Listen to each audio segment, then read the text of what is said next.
도록 하겠습니다. 먼저 베드로전서 2장 1절부터 10절까지 저와 더불어 교대해서 읽도록 하겠습니다. 제가 먼저 읽겠습니다. 그러므로 모든 악독과 모든 기만과 외식과 시기와 모든 비방하는 말을 버리고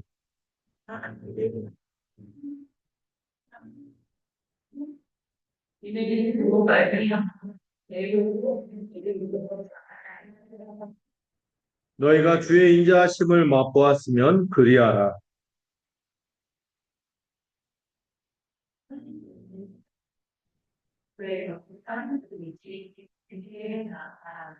너희도 산돌같이 신령한 집으로 세워지고 예수 그리스도로 말미암아 하나님이 기쁘게 받으실 신령한 제사를 드릴 거룩한 제사장이 될지니라.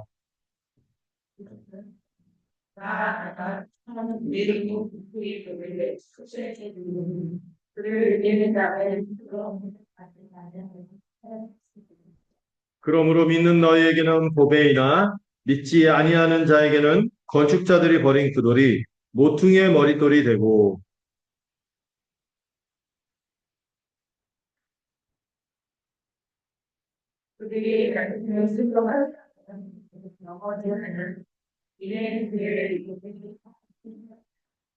그러나 너희는 택하신 족속이요 왕 같은 제사장들이요 거룩한 나라요 그의 소유가 된 백성이니 이는 너희를 어두운 데서 불러내어 그의 기이한 빛에 들어가게 하신 이의 아름다운 덕을 선포하게 하려 하심이라. 네.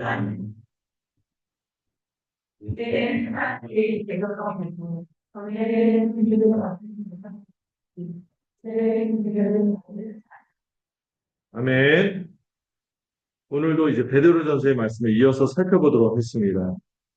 이 말씀을 살펴볼 때 여러분들 우리가 살아오면서 중요한 선택들을 많이 할 때가 있지 않았습니까?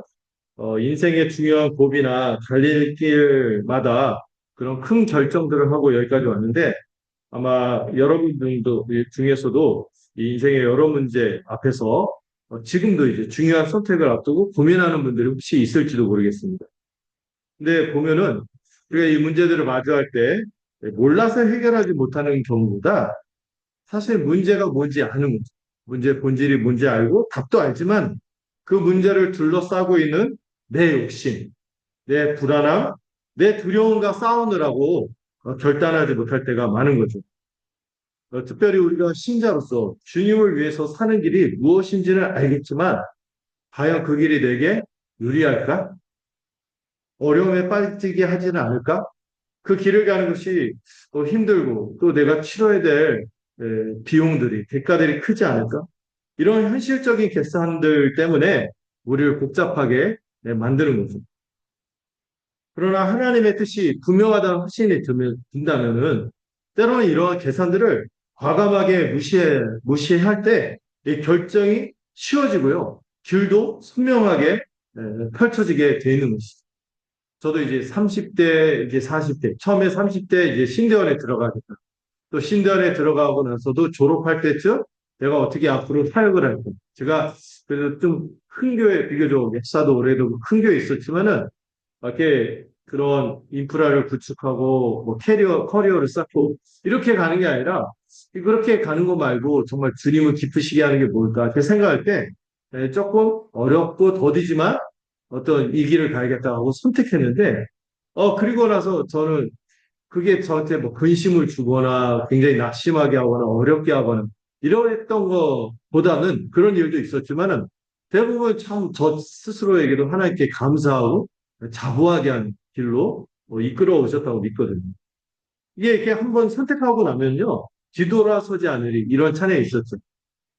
이번에 막 찬양 중에 돌아서지 않으리 막 이런 찬양이 있었잖아요. 그런 것처럼 돌아서지 않고 잘 될 때나 못 될 때나 묵묵히 그 믿음대로 길을 걸어 나가는 것이 신자에 마땅한 도리죠.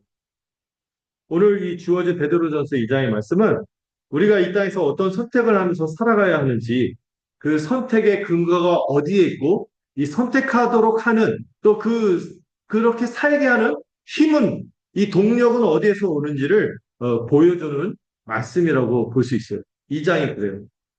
특별히 베드로도 그렇고 모든 사도들은요. 복음의 순서에 따라 우리에게 권면합니다. 여러분, 이 복음의 순서가 뭔지 아세요? 먼저 이거 해! 이렇게 얘기하나요? 그렇게 얘기하지 않죠. 무엇을 해? doing. 이 명령하기 전에 네가 어떤 은혜를 받았고 네가 어떤 존재인지를 기억해라. 어떤 존재인지를 우리로 다시 깨닫게 하고 선포하는 걸로 시작하는 거죠. 여러분, 우리가 어떤 은혜를 받았으며 우리가 누구인지를 알 때 비로소 우리는 어떻게 살아야 할지를 알게 되고 여기서 힘을 얻는 것이죠. 오늘 주어진 이 말씀을 통해서 이 1절에서 10절은 우리의 정체성이 무엇인지를 아주 멋있게 풀어주는 말씀입니다. 그래서 이 말씀을 통하여 우리의 정체성이 무엇인지 확인하고 세상 속에서 흔들리지 않는 이 믿음의 걸음을 내딛는 이 터닝 포인트, 이 전환점이 되기를 바랍니다. 먼저 1절에서 10절 제가 그 대지를 실었죠. 교회는 산 돌이신 예수 그리스도 위에 세워진 하나님의 거룩한 성전입니다. 이렇게 선포하는 걸로 시작을 하고요. 두 번째 대지는 어떻습니까? 교회는 비록 이 나그네로 살아가지만 어떻다고요? 세상 속에서 선을 행하면서 살아가는 거룩한 나그네로 살아가는 것이 우리의 삶의 내용임을 설명합니다.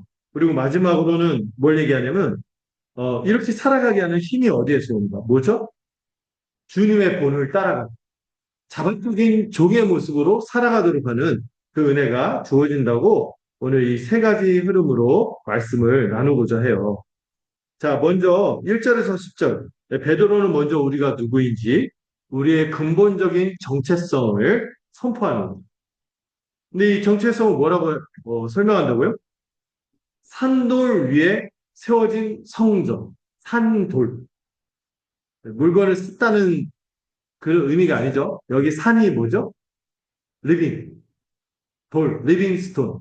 외국 사람들이 그 리빙스톤이라는 이름이 많죠. 살아있는 돌. 이 살아있는 돌이 누굽니까? 예수 그리스도라는 살아있는 돌 위에 세워진 성전이라는 것입니다. 그리고 지금도 역동적으로 자라가고 성장하며 함께 세워져가는 살아있는 성전이라고 말하는 것입니다. 근데 이것에 대해서 이 1절에서 10절 말할 때 먼저 베드로가 권면하는 것이 1절에서 3절이에요. 여러분 1절에서 3절의 내용은 뭘 얘기하냐면은 성도는 먼저 뭘 사모해야 돼요? 순전한 말씀의 젖을 사모해야 한다는 것입니다. 그럴 때 그가 함께 성전으로 세워져지고 영적으로 자라간다는 겁니다. 아기가 어떻게 젖을 먹지 않고 자랍니까? 이 거룩한 집이 성전이 세워지는 것은 이 3절에 보면 뭐라고 나왔죠? 주의 인자하심을 맛볼 때. 주의 인자하심을 맛볼 때 이게 여기서 이제 자라는 것이 시작이 되는 것이죠. 그리고 이 복음의 놀라운 맛을 맛본 사람은 1절에서 뭘 버리게 돼요? 이 죄라는 독극물들을 버리게 되는 것이죠. 1절에 보면 안 좋은 게 쭉 나와 있죠. 이 죄를 버리게 됩니다. 이 독극물 같은 것들을 버리고 영혼을 자르게 하는 순전하고 신령한 젖, 곧 하나님의 말씀을 갓난아기처럼 사모하게 됩니다. 여기서 이 신령하다라는 이 젖이라는 단어가, 신령하다라는 단어가 산신령 이런 거 생각하면 안 돼요. 이게 로기콘이라 해서 말씀을 얘기합니다. 아주 이성적이고 하나님께서 주신 체계적인 말씀. 이 말씀을 먹을 때 잘한다는 거죠. 근데 이 말씀을 먹기 전에 권면하는 것이 일단 1절이잖아요. 뭐를 버리라고 나와있죠? 악도, 모든 기만, 외식, 시기, 비방하는 이걸 버리라고 명령합니다. 이 죄들을 먼저 언급하면서 이걸 버리고 말씀을 먹어라 이렇게 얘기할까요? 이 죄들의 특징이 있죠. 이 죄들의 특징이 뭘까요? 바로 교회를 무너뜨립니다. 함께 성전으로 자라가는 데 있어서 이 성전이 교회를 무너뜨리는 치명적인 독극물 같은 죄들인 것입니다. 여러분 이 악독이 뭐냐면은 남이 잘못되기를 바라는 그 마음이죠. 악이라고도 할 수 있죠. 이 사람이 잘 되기를 축복했는데 잘 안 됐으면 좋겠다 이런 거 있잖아요. 이런 마음 품는 거. 이게 공동체 안에 있으면 되겠습니다. 기만과 외식, 위선은 뭐겠어요? 다른 사람을 진정으로 대하지 않는 거죠. 시기와 비방도 마찬가지죠. 이 성도들이 하나됨을 이루는 데 있어서 신뢰를 깨뜨리고 관계를 파괴하는 죄들인 것입니다. 여러분, 우리가 신령한 집, 이 성전으로 함께 지어져 가야 하는데, 우리가 이런 죄들을 품고 있으면요, 여러분, 성전이 오늘 이 1절에서 10절은 건축 비유가 주되고 있거든요. 이 성전으로 지어져 있는데, 성전의 돌과 돌, 이 벽돌 사이에 시멘트로 채워야 이게 딱 하나로 되잖아요. 근데 여기에 시멘트가 아니라 뭐를 넣는 거야? 모래를 넣는 거지. 벽 하나로 응집될 수 없는 것들이 이런 죄들인 것이죠. 그러면 우리는 이런 죄들이 우리 가운데 있다 하면은 이 파괴적인 죄들을 반드시 버리고 관계를 파괴하는 죄들을 버리고 그리고 하나 된 가운데 뭐를 사모해야 돼요? 신령한 젖을 이 하나님의 말씀을 사모해야 하는 것이죠. 이것이 우리가 성전으로 지어가는 데 있어서 첫걸음이자 우리가 평생을 이어가야 할 과정인 것이죠. 결국에 뭐예요? 결론은 말씀. 또 수련의 식으로 말하면 결론은 DBS. 예, 말씀을 늘 접해야 하는 것입니다. 그리고 이제 4절에서 8절에 이 산돌이신 예수님에 대해서 얘기하고 있습니다. 이 산돌이신 예수님이 여러분 신자에게는 뭐가 됩니까? 보배가 되시고 보배로운 기초석, 성전을 이루는 기초석이 되지만 불신자에게는 뭐가 돼요? 그들을 심판하는 걸림돌이 되게 된다는 것을 4절에서 8절에서 설명하는 것이죠. 여러분, 이 말씀을 먹고 자라잖아요. 우리는 어떤 존재가 된다고 했어요? 지금 전체적으로 성전을 건축하는 비유예요. 우리를 신령한 집, 성전에 비유하면서 그 집의 기초부터 설명하는 거예요. 사실 오늘 본문에서 제일 많이 나오는 소재가 뭡니까? 돌이에요, 돌. 건축하다 보니까 이 돌이 많이 필요한 거죠. 돌 이야기가 나오는데 그 기초는 뭐예요? 바로 하나님이 친히 시온에 두신 산, 돌. 영어로 뭐라고요? 리빙 스톤, 살아있는 돌이신 이 예수 그리스도이신 거죠. 근데 여러분, 이 산돌만 있지 않죠? 이 돌에 대해서 제가 이 PPT로 정리해 봤는데, 돌 그림을 갖고 왔다는 게 아니라 오늘 본문을 한번 관계를 이해하기 위해서 쭉 이렇게 정리해 봤어요. 자, 보배로운 산돌. 그리고 또 뭐, 어떤 돌이 나오죠? 보배로운 모퉁이 돌. 모퉁이 돌이 뭡니까? 코너스톤. 코너에 있는 스톤인데 사실 이 코너에 있는 스톤을 통해서 이 양옆과 위로 쌓게 되는 이거를 기초서 또는 헤드스톤, 머릿돌이라고 그러죠. 이 모퉁이 돌을 보배로운 모퉁이 돌. 그게 바로 이 성전을 이루는 신령한 집의 기초석이 되는데 그게 바로 누구다? 우리 주 예수 그리스도다. 이렇게 얘기하는 거죠. 여러분, 근데 여러분 우리가 돌은 돌인데 살아있는 돌이었으니까 죽어있는 돌입니다. 죽어있는 돌에 불과한 거죠. 돌같이 굳어서 죽어있는 그런 우리가 이 산돌이신 생명을 주시는 근원이신 우리 주 예수님에게 나아갈 때 우리도 또한 그 예수 생명에 연합되어서 뭐가 되는 거예요? 데드스톤이 뭐가 되는 거예요? 리빙스톤이 되는 거예요. 산돌이 되어서 함께 무엇을 이루어가는 것입니까? 하나님의 집으로 지어져 가는 것이죠. 여러분 질문을 던져야 돼요. 어떻게 우리 같이 이 죽은 돌멩이들이 성전을 이루는 재료가 될 수 있을까? 이 거룩한 성전이 될 수 있을까? 이것에 대해서 성경에 다른 예들이 많이 나오는데 가장 대표적인 그 예와 비유가 그리스도와 연합하는 것을 뭐로 비유하냐면 요한복음 15장. 나는 포도나무에 너희는 가지. 근데 우리는 가지는 가지인데 살아있는 가지에 죽은 가지. 죽어버린 가지예요. 여러분, 이 죽은 나뭇가지를 땅에 심으면 어떻게 되겠어요? 아무 쓸모 없죠. 그냥 바스라지고 끝나겠죠. 근데 이 죽은 가지를, 죽은 것 같은 이 가지를 살아있는 참 포도나무, 살아있는 이 나무에 접붙인다고 하죠.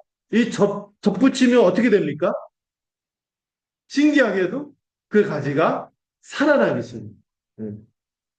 그 나무의 수액이 그 본 나무로부터 흘러 들어와서 죽었던 가지가 살아나고 마침내 뭐까지 맺어요?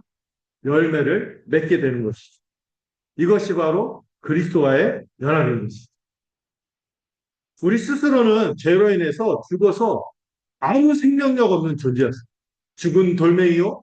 정말 죽은 나뭇가지 같은 인생이었는데, 이제 산돌, 리빙스톤, 이 생명의 근원이신 예수 그리스도께 접붙여지는 순간, 우리가 이것을 믿는다고 하죠. 그분을 믿고 의지하는 순간, 그분의 생명이 우리 안에 흘러 들어와서 우리를 살리시고, 하나님의 집, 뭐가 된다고요?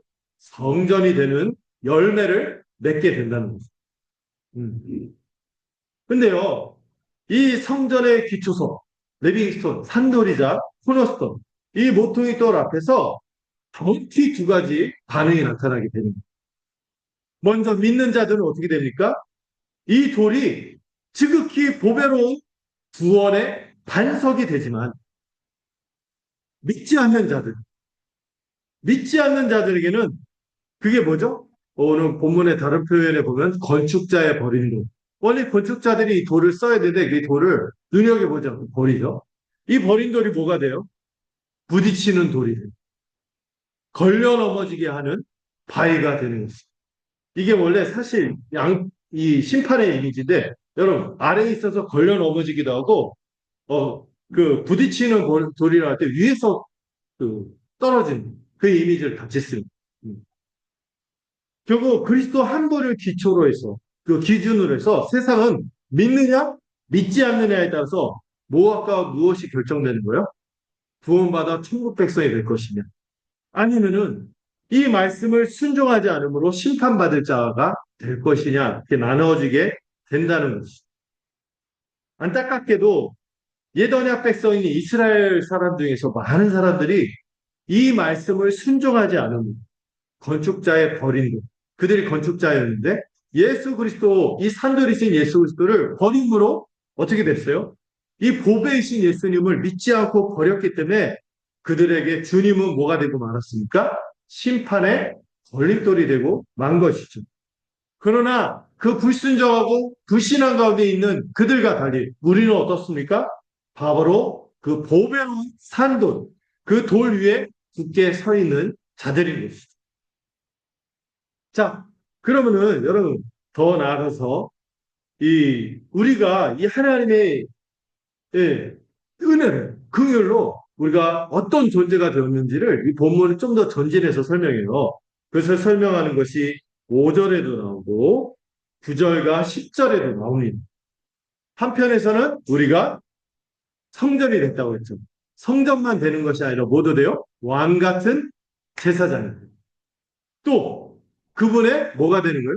세굴라, 포배가 되었다는 얘기를 이제 쭉 하는데 이게 우리가 좀 써먹을 만하고 괜찮아서 그렇게 된 걸까요? 그게 아니라는 것을 10절에서 긍휼로 됐다. 불쌍해서 된 거다. 이게 너희들에게서 어떤 공로나 자격 조건이 없다. 이런 얘기를 쭉 펼쳐서 하는 것입니다. 자, 이 보배로운 돌 위에 세워진 우리가 어떤 영광을 받았는지 먼저 구절을 볼까요? 구절만 한번 읽어볼까요? 이 구절이 아주 유명한 말씀이죠. 이 말씀 우리에 대해서 얘기하는 거죠. 구절을 한번 힘있게 읽어보도록 하겠습니다. 시작.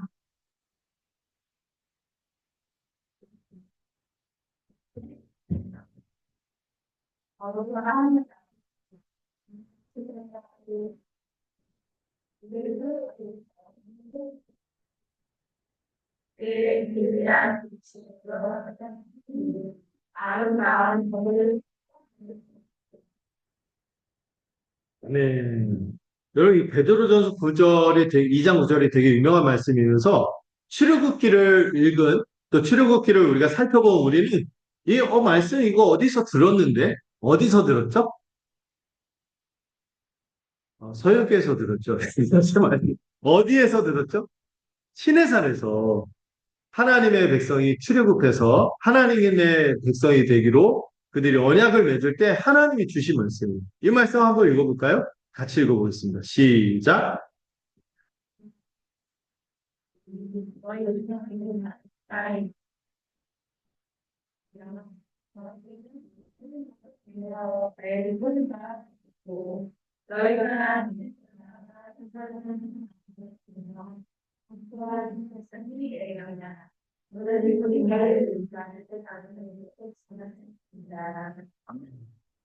이게 정말 모든 잘난 민족들 괜찮은 그 나라들, 제국들이 있지만 그런 것도 다 제쳐두고 하나님께서 이스라엘 민족을 택해서 자기 백성으로 삼아주셨어요.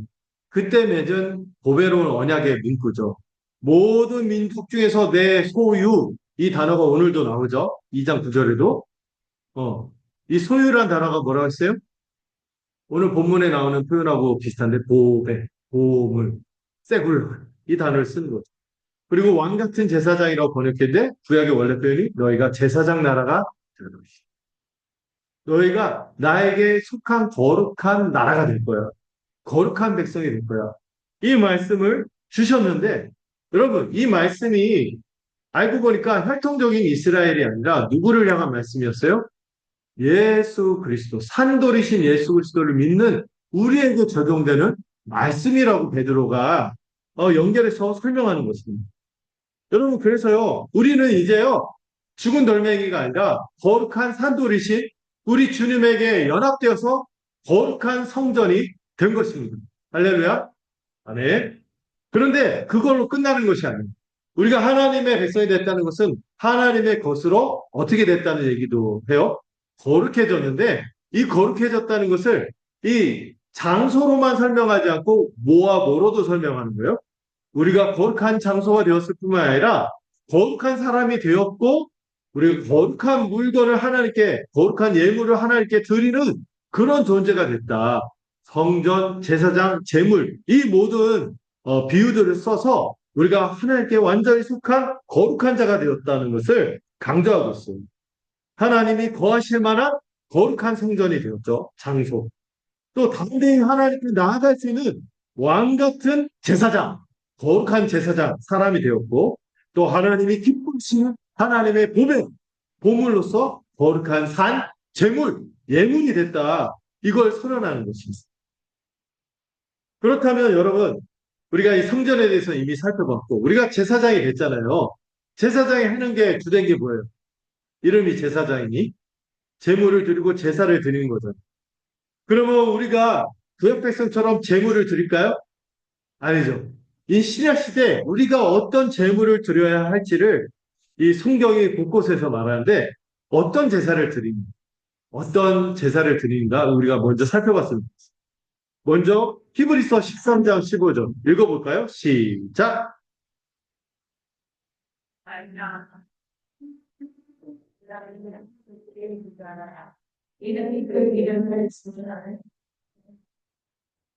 이제 우리가 교회 올 때 양 끌고 와요? 안 끌고 와요?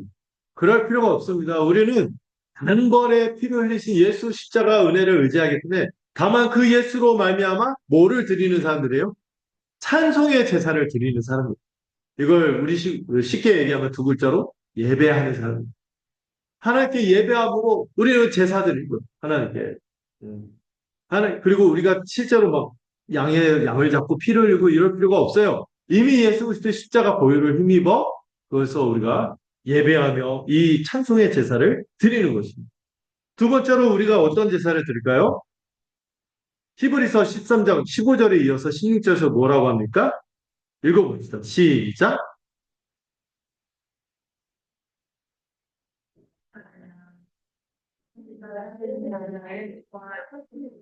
예물 드리는 것보다 더 중요한 게 뭐예요? 우리가 서로에게 선을 행하고 서로 나누어 주기를 잊지 않는 것.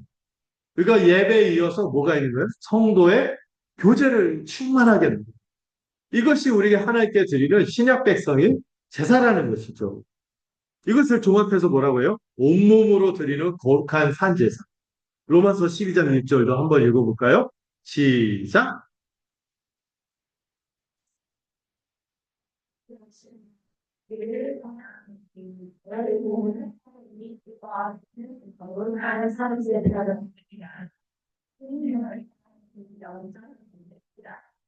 이 몸이라고 할 때 여러분 내 개인의 몸만 생각하지 마세요. 이 몸이라는 단어는 교회로도 많이 연결해요.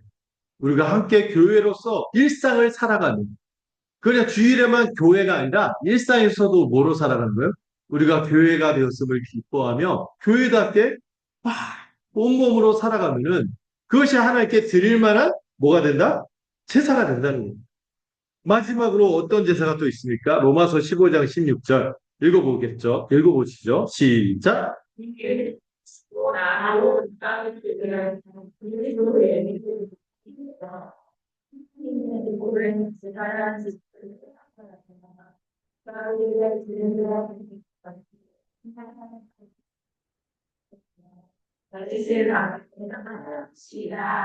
어떤 제사를 드리는 거라고요? 복음을 전함으로써 믿지 않는 자들, 이방인들, 이런 사람들이 하나님께 다시 거룩하게 속해져서 제물로 드려진 이 기쁜 열매를 맺도록 이 제사를 드리는 것이 신약 시대에 우리가 드려야 할 제사인 것입니다. 여러분 주일에 그 양 아니라 그, 그 새끼라고 하세요. 양 새끼뿐만 아니라 뭐라도 끌고 오지 마세요. 이제 우리가 드릴 제사는 뭐라고요? 예배요, 성도의 교제요, 또 우리의 일상을 함께 교회로 충만하게 살아가는 것이요, 또 복음을 전하는 것임을 잊지 않으시기 바랍니다. 이것이 바로 우리가 드려야 할 신령한 제사인 것입니다. 음. 특히 여러분 그렇기 때문에 하나님 우리를 너무 기뻐하시는 거예요. 우리가 이런 거 하고 하기 이전에 이미 하나님을 우리를 그분의 소유로 삼으셨어요. 이 소유란 단어가 뭐라고요? 이 단어만큼 여러분들 기억하십니까? 세굴, 보배. 이 단어 자체가 왕이 갖고 있는 보배를 뜻하는 거예요. 왕이 자신의 모든 보물 중에서도 가장 특별히 아끼는 특별한 보물을 세굴라라고 했어요. 우리가 바로 그런 존재라는 거예요. 하나님께서 온 세상 가운데서 바로 우리를 당신의 가장 귀한 보물로 삼아 주신 것입니다. 이제 우리는 빛과 소금이에요. 빛과 소금이 된 게 아니라 이미 하나님 안에서 빛처럼 소금처럼 살아가는 것입니다. 찬란하게 살아가고 맛깔나게 살아가는 하나님의 백성, 교회가 된 것입니다. 교회는 그 찬란한 모습 자체로 뭘 하기 전에 그 존재 자체로 하나님의 아름다운 덕을 선포하게 되는 영광스러운 공동체인 것이죠. 이를 믿습니까? 우리가 바로 그런 존재이죠. 근데 여러분, 우리 같이 이 죽은 돌멩이, 이 죽은 나무가지 같은 우리가 어떻게 이렇게 거룩한 성전이 되고 왕 같은 제사장이 되며 세굴라가 됐습니다. 이것을 바로 10절에서 얘기합니다. 10절 읽어볼까요? 시작. 네. 저희 아기들이 이제는 하나님이 백성이요. 저는 우리를 뭐라고 합니까? 전에는 궁유를 얻지 못했더니 이제는 궁유를 얻은 자. 여러분 우리의 모든 이 영광스러움은 이 원인이 어디에 있어요? 우리에게 찾으면 답이 나오나요? 안 나와. 오직 하나님의 긍휼에 비추고 있는 것이죠. 여러분 왜 긍휼만이 유일한 길일까요? 어떤 사람이요 값을 매길 수 없는 보석을 선물로 주겠다고 했어요. 그랬을 때 우리가 그때 주머니에서 투콘이나 동전 막 이런 거 막 몇 푼 꺼내면서 이걸로 그거 살게요 하는 게 말이 될까요? 어리석은 거죠. 우리가 드리는 그 어떤 노력과 공로도 하나님의 자녀가 되고 이 거룩한 성전 제사장 이 보배가 되는데 이 영광스러운 신분을 얻는 값으로는 서문이 없는 동전에 불과한 것이죠. 그렇기 때문에 하나님은 우리의 모든 공로가 아니라 값을 따지지 않는 일방적인 사랑, 이 긍휼이라는 방식으로 우리에게 은혜를 주시고 우리에게 다가오신 것입니다. 여러분, 본래 버려진 돌 같은 우리를 그리스도와 연합시켜서 산 돌, 살아있는 돌로 만드시고 또 우리 같은 자들을 감히 하나님이 거하시는 성전으로 또 왕 같은 제사장으로 더 나아가 당신의 가장 특별한 보물 세굴라로 삼아주신 은혜를 이 시간 되새기기를 바랍니다. 하나님과 영원히 분리되었던 우리가 이제 하나님의 가장 소중한 존재가 되었다는 이 놀라운 이 기쁘는 은혜, 역전의 은혜를 깊이 음미하는 여러분들을 되시기를 소망합니다. 근데 이제 우리가 이토록 총체적인 영광을 받은 하나님의 성전이자 특별한 보물이라고 했습니다.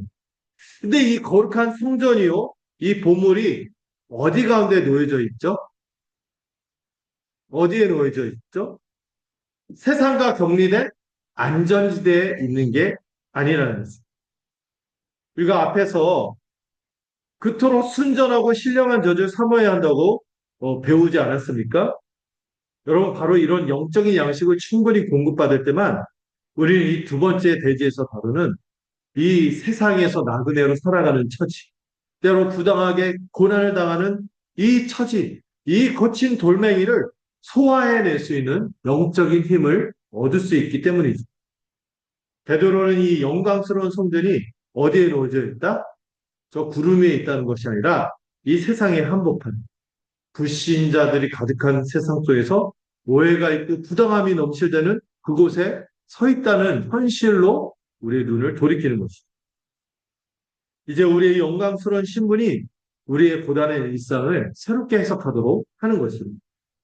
자, 이제 11절에서 20절을 같이 한번 읽어보고 이 베드로의 권면을 따라가 보도록 하겠습니다. 11절에서 20절 제가 읽고 여러분들이 읽는 식으로 또 교대에서 읽을게요. 사랑하는 자들아 거류민과 나그네 같은 너희를 권하노니 영혼을 거슬러 싸우는 육체의 정욕을 제어하라.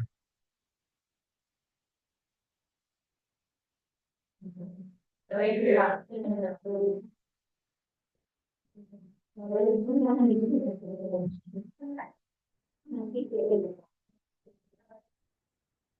인간의 모든 제도를 주를 위하여 순종하되 혹은 위에 있는 왕이나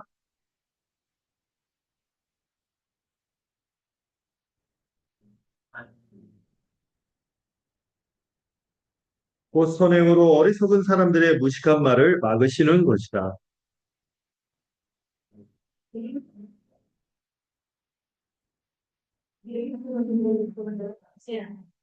무사람을 공경하며 형제를 사랑하며 하나님을 두려워하며 왕을 존대하라.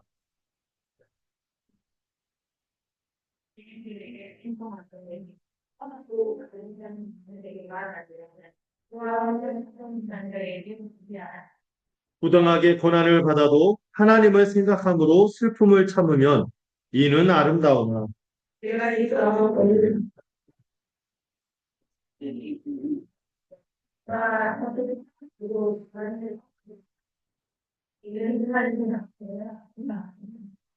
아멘. 자, 이번 앞에서 우리의 정체성이 어떤지를 이렇게 얘기했다면 우리가 이 세상 속에서 어떤 삶을 취해야 하는지, 어떤 사명을 지녔는지를 이 두 번째 대해서 얘기하는 거죠. 우리 이 영광스러운 성전으로서의 정체성이 우리를 세상 속으로 보냄받은 사명으로 이어지도록 하는 것이죠. 먼저 여러분 11절, 12절을 보면은 이 성도는 세상의 비방에도 정말 이 세상의 범주를 뛰어넘는 선한 행실로 하나님의 영광을 나타낸다고 권면하고 있습니다. 여러분 그 11절을 보면은요, 우리를 뭐라고 설명하죠? 거류민과 나그네. 거류민이 뭐죠? 잠시 거했다가 떠나는 뭐 부평초 같은 그런 말을 하잖아요. 이 땅이 영원히 속한 자가 아니라 나그네로서 살아간다고 얘기하는 거죠. 특별히 우리는 누구 가운데 살아갑니까? 이방인, 믿지 않는 자. 우리와 같이 하나님을 섬기지 않고 이렇게 살아가는 사람들 가운데서 살아갑니다. 거기다가 당시 그 교회 성도들, 초기 교회 성도들은 이방인들에 의해서 많은 오해와 비방을 받았어요. 이 성도들을 향해서 너무 터무니없는 비방이 많았고, 이제 조금 있으면 어떤 황제? 네로 황제가 본격적으로 핍박을 가하는 상황이었고, 그걸로도 힘들 텐데 이미 힘들었어요. 나그네로 살면서 가치관이 다르고, 또, 또 굉장히 그 억측과 비방이 있었는데 어떤 비방이 있었냐면은, 야, 쟤네들 맨날 예수님만 주라고 한다. 키리. 예수님만 주라고 하는데 우리 키리에는 시저지, 황제지. 무슨 예수가 황제야. 예수를 황제로 모시고 지금 로마 황제를 부정하는 자들이네. 저 반역도도. 황제 숭배를 거의 황제를 신처럼 섬겨야 하는 것이 그 당시 문화였는데 이거를 거부하고 주님만을 섬기고 물론 뭐 반역을 하거나 그런 건 아닌데 황제를 신처럼 섬기는 것을 거부하고 존대하나 이게 이렇게 하는 것을 하니까 굉장히 오해를 받고 박해를 받는 상황이 되어온 것이죠. 황제 숭배를 거역하는 자들이 이런 그 오해와 비방 속에 살아가고 있습니다. 이 세상과 다르게 사니까 이런 걸 따라오는 거죠. 근데 베드로는 이 현실적인 문제를 극복하기 위해서 소극적으로 숨으라 이렇게 얘기하는 것이 아니라 어떻게 하라고 권면하죠? 그런 가운데서도 흔들리지 말고 선한 행실을 나타내라고 권면하는 것이. 왜 우리의 이런 상황 속에서 오해를 받고 비방하는 상황 속에서 선한 행실이 능력 있게 나타날까요? 제가 아는 어떤 분이요, 직장에서, 여러분 직장 생활 하다 보면 좋은 사람들만 있지 않죠? 제가 볼 때 근무 환경 중에서 제일 어려운 환경이 그 사람들. 좋은 사람들하고 있으면 좋은데 그렇지 않잖아요. 특히 어떤 사람이, 또 어떤 동료가 이 자신에 대해서 사람들 사이에서 어떻게 하는 뒷담화를 하는 거예요. 이 평판을 막 깎아내고 막 이렇게 하기 위해서 이렇게 하는 거죠. 그러니까 한 마음으로 어떤 마음이 들어? 기도하면서 이것을 그 사람 미워하지 않고 적대하지 않으려고 복수하고 싶죠. 복수는 내 것 같고. 그런데 복수는 내 게 아닌데 하나님의 것인데 이러면서 참으면서 싸우는데 어느 순간 이 동료가 어려움에 처했을 때 그냥 티내지 않고 묵묵히 도와줬고 그랬더니 이 동료가 얼마 후에 찾아와서 물어봤던 거예요. 사실 내가 당신한테 못할 짓을 이렇게 해왔는데 이렇게 당신이 이렇게 변하지 않냐. 어, 늘 한결 같냐. 내가 살아온 삶의 방식으로는 이해가 되지 않아. 막 이렇게 얘기를 하더라고요. 당신이 신자로 그러는데 당신이 믿는 하나님이 누구길래 어떤 분이시길래 당신처럼 살고 당신처럼 인격을 그렇게 갖게 하냐. 이렇게 말을 했다는 거죠. 여러분 이게 바로 선한 행실의 능력입니다. 세상의 논리로는 설명되지 않는 이 세상의 범주로는 세상 살아가는 삶의 방식으로는 이해할 수 없는 초자연적인 이 모습, 이 사랑의 모습. 이것이 세상이 하나님을 바라보도록 하는 창문이 되는 것입니다. 바로 여기에 우리가 나그네로 고난받는 이유가 있는 것입니다. 우리의 삶이 편안해서가 아니라 오히려 이해할 수 없는 고난이 생기고 억울함이 생기는 가운데서도 우리가 세상이 공급할 수 없는 평안을 누리고 또 그런 용서를 보여줄 때 세상은 우리의 삶을 통해서 누구를 보게 되는 거라고요? 살아계신 하나님을 목격하게 되는 것이죠. 즉 우리의 고난이 하나님의 아름다운 덕을 선포하는 가장 역설적이고 강력한 확성기가 된다는 것입니다. 그리고 여러분 13절에서 17절을 보면은 성도는요, 주를 위하여 이 세상의 모든 제도를 존중하고 이중의 시민권을 가진 자로서 사회적 책임을 다해야 한다고 권면하고 있습니다. 여러분 지금 이게 어떤 상황에서 지금 베드로가 이런 권면을 하는 거예요? 핍박이 시작이 되고 있고 세상의 제도가 신자한테 불리한 상황에서 이 권면을 하는 것이죠. 오늘 아침에도 어떤 플랜카드 보니까 이제 정부가 막 교회를 없애고 자유를 없애려고 한다, 막 이상한 얘기를 막 하면서 있는데, 약간 헛된 얘기죠. 그렇게 할 때 막 같이 폭력하고 막 욕하고 이런 방식이 아니잖아요. 교회가 대하는 방식이. 또 베드로가 그걸 권면하는 거예요. 이 선한 행실의 첫 번째 구체적인 예가 13절에 나오는데 뭐라고 나와 있습니까? 세상 제도에 대해서 순종해. 음. 인간의 모든 제도를 나한테 유리하니까가 아니라 누구를 위하여? 주님을 기억. 주님을 위하여 순종하라는. 이렇게 살아가면요, 여러분 자연스럽게 이 신자에게 주어진 오해를 정면적으로 돌파할 수 있어요. 이 세상이 이 신자들을 어떻게 오해했습니까? 반역자요, 무정부주의자로 오해하는 상황이 있거든요. 그런 상황에서 오히려 이 제도에 순종함으로써 본을 보여라 이렇게 얘기하는 거죠. 사도 바울도 동일한 권면을 합니다. 로마서 13장에서 여러분 하나님이 세우신 이 세상에 기초적인 제도가 있어요.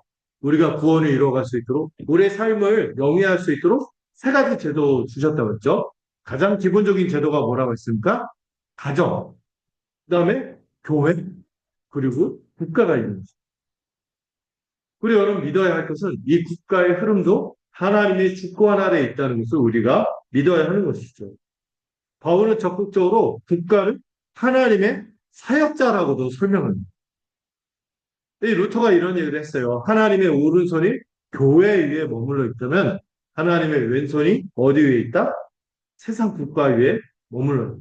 그러니까 하나님이 교회만 다스리는 것이 아니라 이 세상의 국가를 통해서도 다스린다는 것이죠. 그래서 여러분, 그 감사하고는 국가가 보편적인 정의를 행하잖아요. 어떤 국가도 기본적인 치안과 전쟁을 막고 뭐 공중 도덕 질서를 지키기 위해서 했습니다. 그러지 않고서 공동체가 존재하기 어려우니까요. 그래서 기본적으로 보편적인 정의가 뭐죠? 권선징악 이걸 행하는 것이죠. 음. 제일 안 좋은 정부 형태가 무정부예요. 선을 장려하지도 않고 악을 막아서 깡패가 갑자기 여기 와서 뭐 우리 예배 드리고 있는데 해치는데 우리가 이렇게 보호받는 게 뭐 때문에요? 본권력이 있어서 되는 거죠. 그래서 국가를 하나님의 사역자라고도 얘기하는 것입니다. 참 감사하는 것은 하나님이 인류의 역사를 발전시키면서 이 문명사 가운데 뭐를 허락해 주셨다고 저는 믿냐면은 민주주의 제도와 공화정 제도를 허락했다는 것이 저는 감사해요. 민주주의 제도와 공화정 제도 때문에 우리가 어떤 독재와 같은 악재로 고통받지 않도록 우리의 삶을 윤택하도록 하나님이 이끌어 주신 측면이 있다고 믿습니다. 그래서 여러분들 이런 제도를 존중하세요. 그래서 성도들은 더욱 세상의 법과 질서를 존중하면서 살아야 하고 이 권성징악을 행하는 보편적인 정의, 일반적인 정의를 행할 때 함께 선한 시민으로서 동참하고 여기에 적극적으로 살아갈 책임이 부여되어 있는 것입니다. 베드로가 바로 그것을 권면하는 것입니다. 그래서 부당한 제도가 있을 때 우리가 이 민주적인 절차를 통해서 우리가 때로 항의도 하고 시민 불복종 이런 것도 있지만 대체적으로 이 공의와 이 권성징, 이 일반적인 정의에 맞을 때는 이것에 협력하는 것이. 그래서 어떤 정권도 뭐 적그리스도다 이렇게 함부로 낙인 찍어서는 안 되고 또 이건 기독교 정권이다 이렇게 신뢰해서도 안 돼. 한 걸음 물러서서. 그래서 우리가 이렇게 살아가는 거죠. 자, 그리고 여러분 17절에 보면 우리가 이렇게 살아가는 이 인간의 모든 제도를 위하여 순종한, 주를 위하여 순종하는 모습을 구체적으로 네 가지 명령어로 요약하는데요. 이게 굉장히 균형이 잡혀 있어요. 우리가 살아갈 세상의 윤리, 사회의 윤리로서 네 가지 명령어로 요약합니다. 자, 어떻게 나오죠? 못사람을 공경하며 형제를 사랑하고 하나님을 두려워하되 왕을 존대하라.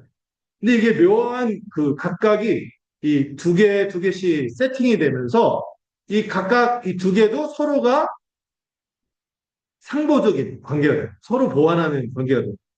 여러분, 우리가 모든 사람에게 또 왕에게 뭐를 표해야 합니까? 공격을 표해야 하지만은 우리의 특별한 사랑, 아가페 사랑은 누구에게 주어지는 것이죠? 믿음의 형제들, 지체들에게 주어지는 것이죠. 또한 우리가 왕을 존대해야 하지만 우리가 우리의 궁극적인 경외하고 두려워하고 이 절대적인 충성은 누구에게만? 오직 하나님께만 드려야 하는 것입니다. 그래서 이거를 우리가 어떤 것을 가졌다? 이중의 시민권을 가졌다고 얘기하는 거죠. 우리가 하나님 나라에 속했지만 동시에 어디에도 속해 있는 거예요?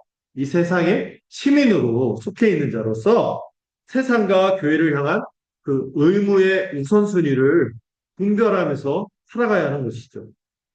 중요한 것은 이렇게 모든 것을 순종하는 동기가 되게 중요한 거예요. 여러분, 우리가 이렇게 세상의 제도를 순종하고 어떤 정부에 협력하고 이렇게 살아가는 것이 권력이 두려워서 그렇게 할까요? 그게 아니죠. 중요한 동기가 나오죠. 주를 위하여. 주를 위하여 순종하는 거죠. 그리고 했을 때 여러분들 18절, 20절. 이 성도는 하나님을 생각해서 주를 위하여 순종하기 때문에 또 우리의 삶 속에서 뭐가 주어집니까? 부당한 고난이 주어질 때가 있어요. 이 부당한 고난을 아름다운 예배로 승화시킬 수 있다고 베드로는 권면하는 것입니다. 베드로는 지금 이 18절에 20절에서 한 걸음 더 나아가서 얘기해요. 국가 제도에 대해서 우리가 순종하는 것을 넘어서서 좀 더 개인적이고 어려운 차원으로 우리를 설득하며 이끌어가는데 누구에게도 순종하라는 거예요? 네 멀리 있는 국가, 공권력은 멀리 있잖아요. 우리 주변에 있는 까다로운 주인에게 순종하라는 거예요. 여러분, 이 말씀을 오해해서 오늘날 직장 생활에 바로 적용하는 거는 좀 주의해야 하는 것이죠.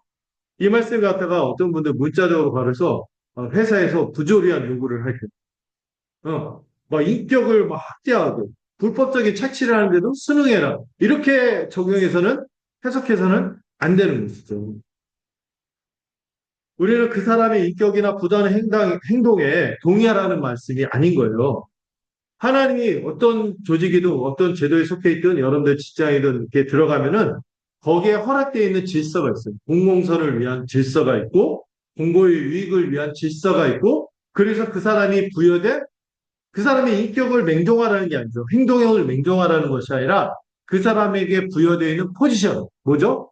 직위가 있잖아요. 이거를 존중하라는 거예요. 때로 이것이 우리보다 어떤 지혜나 경험이나 어떤 문화나 이런 것들에서 먼저 전제되어 있고 앞서 있는 것이 있기 때문에 이걸 존중하고 따르는 것이 마땅하다는 거죠. 물론 그 순종이 우리가 그 직위에 순종하는 것이 하나님의 더 큰 법, 이 죄를 지으라는 명령에 이르게 된다면 우리는 단호히 어떻게 해야 돼요? 아니요. 하고 거절하고 뭐 때로 직장에서 나올 수도 있죠. 그러나 우리의 모든 순종은 기본적으로 주를 위하여라는 궁극적인 기준 아래에 있기 때문에 그 기준을 생각하면서 우리가 순종하면서 살아야 하는 것입니다. 물론 우리가 좀 더 약간 더 생각할 요소는 있어요. 여러분 당시에는 우리가 상상할 수 없는 사회제도가 있었죠. 주인과 노예 제도라는 이 제도가 전제되어 있죠. 우리가 헤아릴 수 없는 부조리함이 있고요. 억울하고 부당한 상황들이 우리보다 훨씬 많은 거예요. 그럼에도 불구하고 베드로는 뭐 해라? 그런 상황 속에서도 순종해라. 이렇게 권면하고 있는 것이죠. 그렇다면 이런 시대적인 차이가 있음에도 불구하고 베드로가 우리에게 가르치려고 하는 이 시대를 초월하는 하나님의 말씀, 그 원리는 무엇일까요? 바로 우리의 시선과 동기를 바르게 가지라는. 19절에 뭐라고 말합니까? 이런 부당한 고난과 억울한 일이 생각할 때 하나님을 생각함으로 슬픔을 참으면 이는 어떻게 된다고요? 아름답다고 얘기했어요. 아름답. 여기서 아름답다라는 단어가 은혜라는 단어가 같은 단어, 카리스. 아름답고 은혜롭다라는 것이죠. 여러분 우리가 살다 보면 억울해서 피가 거꾸로 솟는 순간이 있을 거예요. 그때 하나님을 생각하면 어떻게 되는 거예요? 예. 그 하나님을 생각할 때 그 의지적으로 하는 거예요. 막 내가 하나님이 고 뭐고 막 떠오르지 않을 것 같지만 억지로라도 하나님을 생각하고 묵상하고 인내하고 참으면은 그게 뭐가 된다? 아름다워. 카리스가 된다는 것이죠. 여러분 이 하나님을 생각한다는 것은 세 가지로 바꾸는 거예요. 우리 생각 속에서. 이 세 가지로 바꾸는 게 되게 중요한데 첫 번째, 이 상황 속에서 나의 재판장이 누구로 바꾸는 거예요?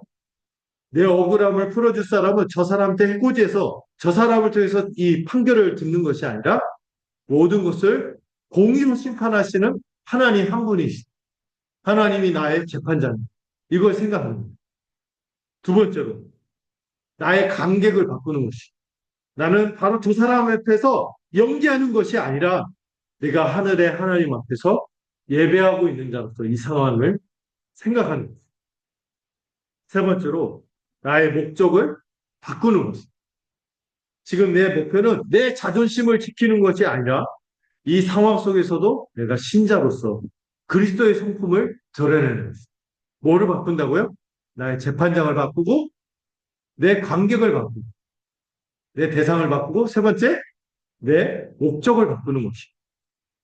이렇게 나의 재판장과 나의 대상과 목적을 하나님으로 바꾼다면 우리는 그 상황의 노예로 빠져서 분노에 휩싸이고 이상하게 행동하는 죄에 빠지는 것이 아니라 상황을 컨트롤하는 다스리는 주님의 제자가 될 수 있겠죠. 여러분 오늘날이라고 부조리하고 억울한 상황이 일어나지 않을 수 있을까요? 직장, 때로 어떤 경우에는 가정에서도 피할 수 없는 부당한 일을 겪을 때가 있고 억울한 마음이 들 때 이 은혜를 묵상하시기 바랍니다. 죄와 허물로 세상을 오염시키던 나의 삶이 이제는 그리스도 안에서 드리는 작은 순종, 이 인내를 통해서 하나님께 영광을 돌리는 통로가 되게 하시는 이 복음의 능력을 묵상하십시오. 나의 고통의 자리가 하나님께서 카리스, 아름답구나, 은혜롭구나, 감탄하시는 예배 현장이 될 수 있다는 것을 기억하시기 바랍니다. 근데 여러분, 이렇게 말은 쉽죠. 솔직히 머리로는 이해가 되는데 이 상황에 처하면은 가슴으로 받아들이기는 어려울 때가 많습니다. 부당한 고난을 참는 것이 아름다운 예배라니요, 카리스라니요. 우리의 힘으로는 절대 불가능한 것이죠. 이것이 또 다른 율법의 진처럼 다가온다면 우리는 실패할 수밖에 없습니다. 그래서 베드로는 이 불가능해 보이는 삶의 동력과 완벽한 본을 보여주기 위해 우리의 시선을 어디로 이끄는 거예요? 우리 주 예수 그리스도의 십자가를 바라보도록 하는 거예요. 자, 마지막 부분을 16절 그리고 21절, 25절을 함께 16절을 읽고 나서 21절, 25절을 함께 읽도록 하겠습니다. 자, 16절을 함께 읽을까요? 저와 함께 읽겠습니다. 시작. 너희는 자유가 있으나 그 자유로 악을 가리는 데 쓰지 말고 오직 하나님의 종과 같이 하라. 자, 이제 21절부터 25절. 자, 여러분들 한번 읽어주시겠습니까? 시작. 그리하여 그리스도도 우리에게 믿음이 있어서 그 가치를 하나님을 하시느니라. 그는 죄를 범하는 또 누구를 상대 원래 말씀하시다. 이는 상대를 모든 고민을 생각하는 분들은 다 이 나를 모든 이를 우리 어디에 가지고 우리 대하여 생각하는 그가 스스로의 양들로 너희가 전에는 양과 같이 길을 잃었더니 이제는 너희 영혼의 목자와 감독 되신 이에게 돌아왔느니라. 아멘. 그럼 이 모든 부당하고 억울함을 맞이하는 이미 아직의 삶, 이 거룩한 나그네의 삶을 어떻게 가능하게 할까요? 그래서 율법의 의무가 아니라 십자가 복음이 주는 능력과 자유에서 우리가 이렇게 살 수 있다고 권면하는 것입니다. 먼저 그리스도께서요, 21절, 23절을 보면 고난 중에 있는 우리에게 원본을 보여주세요. 21절을 보면 우리는 원래 이런 고난의 삶으로 부르심을 받았다는 것을 베드로가 진지하게 보면 그리스도께서 먼저 우리를 위해 고난의 본을 보이셨기 때문이죠. 우리 한번 제가 준비한 슬라이드 하나만 더 볼까요? 이 본이란 단어가 나오죠, 오늘. 이 그리스도께서 먼저 우리를 위해 고난의 본을 보이셨는데 여기 본이라고 번역된 헬라어 단어가 히포그람모스라는 옆에 그 헬라어까지 있었네요. 히포그람모스라는 단어인데 이게 쓰기 원본이라는 단어예요. 이게 이제 배경을 좀 알면 좋은데 이 당시에 애들이 글씨를 배울 때 선생님이 글씨를 써주면은 그 위에 얇은 종이 있죠. 숫자지 같은 거. 이걸 그 써놓은 글씨 위에 덮어요. 그 덮어놓으면은 애들이 그 글씨를 그대로 따라 쓰도록 한 것을 히포그라머스, 쓰기 원본이라고 하는 거죠. 그걸 의미하는 단어가 여기에 쓰인 본이라는 단어예요. 여러분, 우리 주 예수 그리스도께서 당하신 고난은 우리가 멀리서 그저 바라보는 희미한 발자취가 아니라는 것입니다. 그래서 우리가 우리의 삶의 종이 위에 그대로 되고 한 획 한 획, 한 글자 한 글자 따라 써내려가야 할 정확하고 분명한 원본이라는 것이. 죄 없으신 분이 욕과 고난을 당하시면서도 맞서지 않으시고 오직 공의로 심판하시는 하나님께 자신을 완전히 맡기신 그 모습은 바로 우리가 따라야 할 완벽한 원본, 쓰기 원본이요 발자취인 것입니다. 그래서 그리스도께서는 이 십자가 대속의 은혜를 통하여 우리를 죄에 대해서는 어떻게 해요? 의에 대해서 살게 하는 완전한 자유인이 되게 하셨다는 것이 16절의 자유라고 얘기했어. 주님은 단지 본 모델에 그치지 않고요. 그분은요, 친히 나무에 달려서 그 몸으로 우리 죄를 담당하셨습니다. 이 24절이 이 십자가가 목적하는 두 가지 목적을 보여주는데, 이중의 목적을 보여주죠. 첫 번째 소극적 목적으로 우리를 죄에 대해서 죽게 하죠. 이걸 말씀하시고요. 그래서 이 죄에 대해서 죽었기 때문에 여러분 십자가 은혜와 능력이 우리를 죄의 지배와 죄의 권세로부터 완전히 분리시키는 법적인 효력을 갖게 되는 것이죠. 둘째는 적극적인 목적으로 우리를 뭐에 대해서 살게 한다고요? 의에 대해서 살게 하는 거죠. 이 십자가는 우리를 죄의 나라에서 어디로 이민시킨 거예요? 의의 나라로 이민시킨 것이죠. 이제 우리의 국적과 삶의 방식은 완전히 새로워진 것이죠. 그 결과로 우리는 죄와 율법의 저주로부터 완전히 해방된 자유인이 된 것입니다. 그래서 25절에 보면은 길을 잃은 양 같던 우리를 목자 대신 주님께서 생명을 버리기까지 우리를 찾아오셨고 그분의 상처로 우리를 치유하셨다. 이렇게 권면하신 것입니다. 그러므로 다시 16절 보겠습니다. 16절 다시 한번 읽어볼까요? 16절 읽어봅시다. 시작!